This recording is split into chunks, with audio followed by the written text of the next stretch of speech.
Lightworkers, starseeds, your mission here on Earth. On this day, in mid-August 2020, we are very pleased to connect with you, our dear starseeds, lightworkers. We are specifically talking with you, our dear hearts, for you are the awakened ones. You are different from the average human on planet Earth today.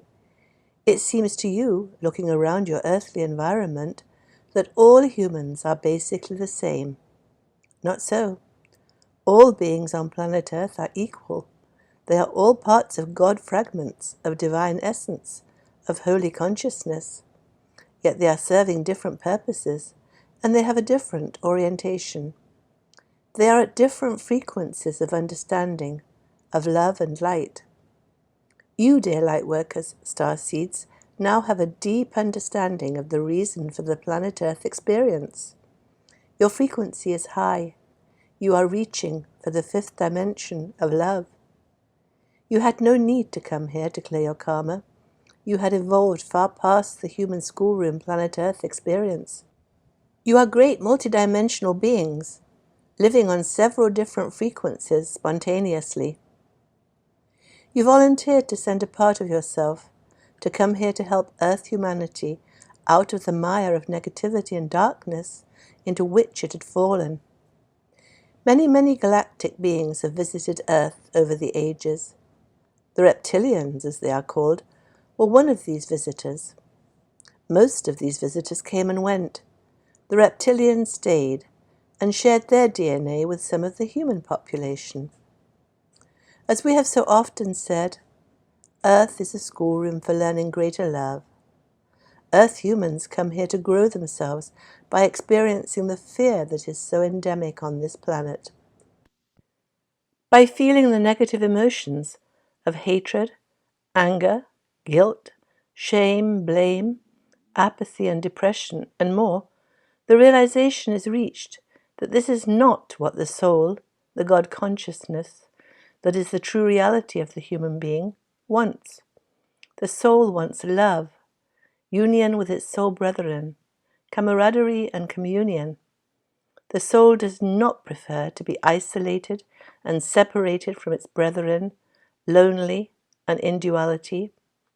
This separation is not a natural state for the divine consciousness that we all are, for the divine magnetic electricity that powers our human bodies, but it is a wonderful state where, with no memory of who and what we really are, we can learn to be sensitive and loving towards each other, where we can sift and sort negative and positive behaviors and see what works best for us. What behavior gives our soul the most comfort and peace? And of course, the most loving behavior is the preferred one. Love is the soul's delight. Loving and unloving behaviors are expressed through every word and phrase we speak. Having experienced unloving words and denigrating phrases, you, dear lightworkers, starseeds, have learned to automatically be kind, compassionate, and loving, to leave behind the subconscious reactivity and resentment that is so trained into us here in this earthly realm. So, the reptilians came to Earth. They have a different agenda from humans. They are service to self, and they have no heart, no compassion. They are ruthless. They seek power and control, wealth and subservience from those around them. Whereas humans, in their unprogrammed state, are naturally loving and kind, these reptilians take joy in the pain of their victims, and humans are, and have been for eons, their victims. They look at humans as their prey, as their amusement, and as their food. Yes, they are very much cannibals. They feed on humans. And like cats playing with mice, their pleasure is to see humanity squirm in fear, pain, loneliness, and isolation from each other. They are of a different frequency from those that they manipulate. Humans, in the third dimension, are in a dream state. They come here, having planned their lives and the events of their lives for their best growth, And to complicate the matter, they have no memory of the divinity they truly are. If they remembered who they were, they would not be able to have this human experience. The human job is to navigate all the challenging experiences and events that they have set up for themselves, with no memory. The soul wishes to feel separation and alienation from other human souls in order to sift and sort what is preferred behavior and what is not preferred behavior. The reptilians have no such aim. They are here solely for their pleasure, and their pleasure is to control and manipulate mankind, and in the process be rich and powerful. They are indeed cruelly inhumane. They provide the dark that humanity requires as the contrast to the love that they naturally are. So when these reptilians first came to Earth, they mixed their DNA with human DNA. Their offspring, their young, were a hybrid. At first, they looked different from their human victims. They had tall skulls, as can be seen with the Egyptian pharaohs. There are still such beings disguised as cardinals in the Roman Catholic Church. Their tall mitres are a cover for the unusual shape of their head. Humans came to Earth to be conditioned into negativity, pain, and separation from each other, and so to sort out what behaviors work for them, which behaviors are in sync with their soul's desire. Their soul's desire is always for love. By navigating what is not love, greater and deeper levels of love are reached. The human, having experienced the planet Earth schoolroom, then knows what words, phrases, looks and behavior unite him with his brethren, and what causes division and separation. The reptilians provide the control and manipulation that humans need for contrast, to experience the pain, fear, and darkness. All kinds of challenging situations are encountered as individual humans live their earthly life under the manipulation of the Dark Ones.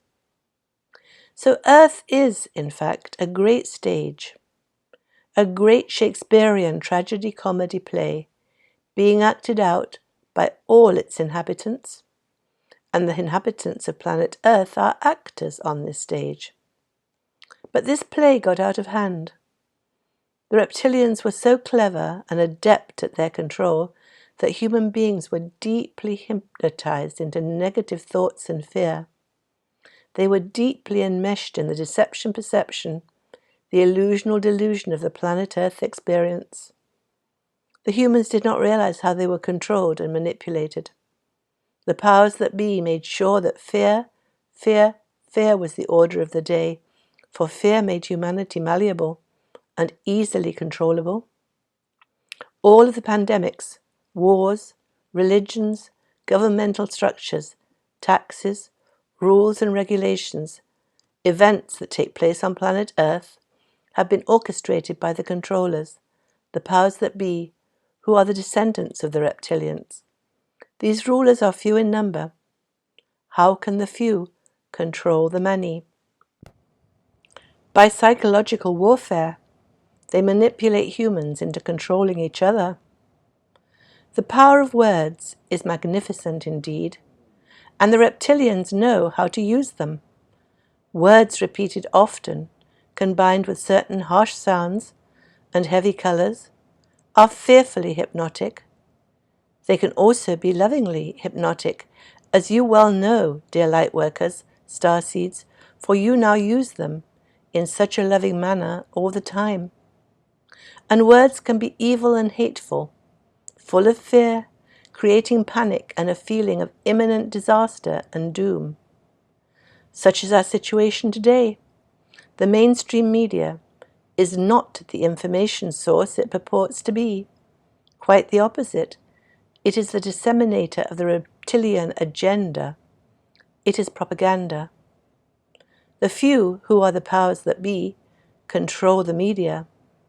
The media is their mouthpiece. False words and fake news are repeated over and over again. Repetition is the human learning device. The darkly magical words and phrases used at a low frequency of fear hypnotize the human into obsequious behavior, and this is how the few control the many. Watching all the turmoil and disaster portrayed in the news, the fearful human polices his brethren. He insists that all of his peers adhere to all the ridiculous bureaucratic rules and regulations. He yells in reactive panic as he sees the rules that he thinks will save his life violated by those around him. So he polices his brethren to behave in accord with the reptilian agenda. And most of the cruel reptilian behavior was hidden from humans. They had no idea they were so manipulated. This is the deception perception. Nor could they free themselves. They were too deeply and hypnotically enmeshed in their programming. That, dear hearts, dear souls, is why you came here to help. Again, you did not have to come. You volunteered to come. You knew it would be hard to live with your unconscious brethren, with those who poked and prodded at you constantly about not doing things right, about not being right. And indeed it was difficult, more difficult than you realized. You have nearly given up in desperation more than once. For to come here, you too had to have no memory of who and what you were. As you were criticized and judged, you came to think of yourself as a poor, incompetent, foolish creature, for so the words of your hypnotized human brethren claimed you to be. However, now you have navigated the human life. You have seen how words, expressions, and body language manipulate and control. You know now how to be kind and loving, compassionate and understanding of the human state. You have fulfilled the hardest part of your task. The truth has set you free. For ascension out of the third dimensional fear paradigm, it is necessary to see the truth of human enslavement. The truth breaks the hypnotic spell of the deception perception and leads to enlightenment. No situation can be healed at the level at which it was created. People caught in the karma of the third dimension cannot change their situation. Only when they see how they are controlled and manipulated can they rise above that state. You have seen the control. You have seen the truth of the deep conditioning that the reptilian descendants, the Illuminati, have placed on humanity. You have done your research. You have passed through the dark night of the soul, where you realized that the principles, thoughts, and ideas by which you lived were not even your own. In fact, these ideas about life and ways of living and being were entrained into you in childhood, and you behaved according to your teaching. And so this is what it is to be awake and aware. It is to see clearly how the government, society, and media manipulate mankind. It is to see clearly what effect every word and phrase of your brethren has on you, and what effect every word and phrase of yours has on your brethren. It is to be awake and aware of all that is going on around you and its deeper meaning. The Course in Miracles has a teaching that we do not know what anything is for. Third dimensional humans do not know that this earthly existence is for growing our soul's frequency to greater heights. You do know that now, dear hearts. So be patient. Be the love that you are. Just be. Just breathe. You are fast ascending into the fifth dimension. You will be in that wonderful love vibration before your brethren. Each of you have your own path, your own ascension time and pattern. Then, from the upper room of love, you will be able to help your brethren, for the truth of the means of their imprisonment is about to be revealed to them. Ascension is the time of revelation, of the great revealing of the truth. And the times are full of chaos and fear. The controllers and their programmed human minions are panicking. They are pulling out all the stops, doing every desperate thing they can to keep humanity enslaved. It will not work. The divine has designated this as the time for humanity's freedom. As the truth is revealed, humanity will go into shock. This is where you come in, dear lightworkers, starseeds. You are the healers, the shamans, the enlightened ones. Between you all, you know the psychological and physical healing arts. You will help your brethren with their fearful awakening. Be patient. Just be. Just breathe. Slow, deep breathing is a sign of enlightenment. Smile at the discombobulation around you, for you know the divine truth that all is well and the planet Earth experience is almost over for you and for all those that you came here to help. That was Aita, channeling her higher self. We are blessed beings indeed.